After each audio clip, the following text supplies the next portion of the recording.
തെരുവുനായ ശല്യം അതിരൂക്ഷമായ ചൂണ്ടൽ ഗ്രാമപഞ്ചായത്തിൽ പ്രശ്നപരിഹാരത്തിന് അടിയന്തര ഭരണസമിതി യോഗം ചേർന്നു. രണ്ടിടത്ത് ഷെൽട്ടർ നിർമ്മിക്കാമെന്ന നിർദ്ദേശം വന്നതിനെ തുടർന്ന് പഞ്ചായത്ത് സെക്രട്ടറിയുടെ നേതൃത്വത്തിൽ സ്ഥലം സന്ദർശിച്ച ശേഷം വിഷയത്തിൽ തുടർ നടപടികൾ സ്വീകരിക്കാനും പഞ്ചായത്ത് പരിധിയിലെ തെരുവുനായ്ക്കളുടെ സെൻസസ് എടുക്കുവാനും പ്രതിരോധ കുത്തിവയ്പ് നൽകുവാനും യോഗം തീരുമാനിച്ചു. പ്രതിപക്ഷമായ UDF-ലെ 7 അംഗങ്ങൾ സെക്രട്ടറിക്കും പ്രസിഡന്റിനും പരാതി നൽകിയതിന്റെ അടിസ്ഥാനത്തിൽ കേരള പഞ്ചായത്ത് രാജ് ആക്ട് പ്രകാരമാണ് യോഗം വിളിച്ചു ചേർത്തത്. പഞ്ചായത്ത് പ്രസിഡന്റ് സിനി പ്രസാദിന്റെ അധ്യക്ഷതയിൽ ചേർന്ന യോഗത്തിൽ ആരോഗ്യ വിദ്യാഭ്യാസ സ്ഥിരം സമിതി ചെയർപേഴ്സൺ സച്ചിൻ പ്രകാശ്, ക്ഷേമകാര്യ സ്ഥിരം സമിതി ചെയർപേഴ്സൺ ജൂലറ്റ് വിനു, അംഗങ്ങളായ TO SEBI, Aneesh Antony, TK Hakeem, KL Paulson, PM Ummer തുടങ്ങിയവർ പങ്കെടുത്തു.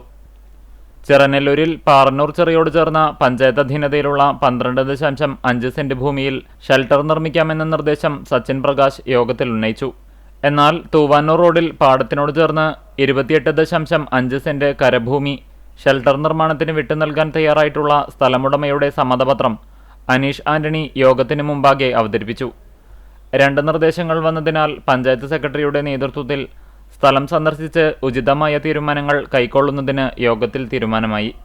കൂടാതെ പൊതുസ്ഥലങ്ങളിൽ തെരുവുനായ്ക്കൾക്ക് ഭക്ഷണം നൽകുന്നവർക്ക് പിഴ ഈടാക്കുന്നതിനും നോട്ടീസ് തയ്യാറാക്കി വിതരണം ചെയ്യുന്നതിനും തീരുമാനിച്ചു.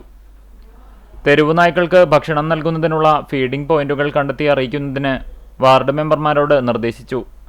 പഞ്ചായത്ത് പരിധിയിലെ തെരുവുനായ്ക്കളുടെ സെൻസസ് എടുക്കുന്നതിനും പ്രതിരോധ കുത്തിവയ്പ് നൽകുന്നതിനും തീരുമാനിച്ചു.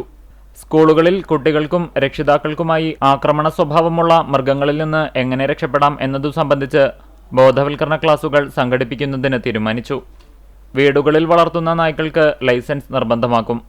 തെരുവുനായ്ക്കൾക്ക് ഷെൽട്ടർ സ്ഥാപിക്കുന്നതിനായി 10 ലക്ഷം, സ്കൂളിൽ ബോധവൽക്കരണ ക്ലാസുകൾ, തെരുവുനായ സെൻസസ്, പ്രതിരോധ കുത്തിവയ്പ് നൽകൽ എന്നിവയ്ക്കായി 4 ലക്ഷം, സ്കൂളിലെ മതിലിനു മുകളിൽ ഇരുമ്പ് നെറ്റ് സ്ഥാപിക്കൽ 5 ലക്ഷം, ABC പ്രോഗ്രാം 1 ലക്ഷം എന്നിങ്ങനെ പദ്ധതികൾ തയ്യാറാക്കി അംഗീകാരത്തിനായി DPCക്ക് സമർപ്പിക്കുന്നതിനും തീരുമാനിച്ചു.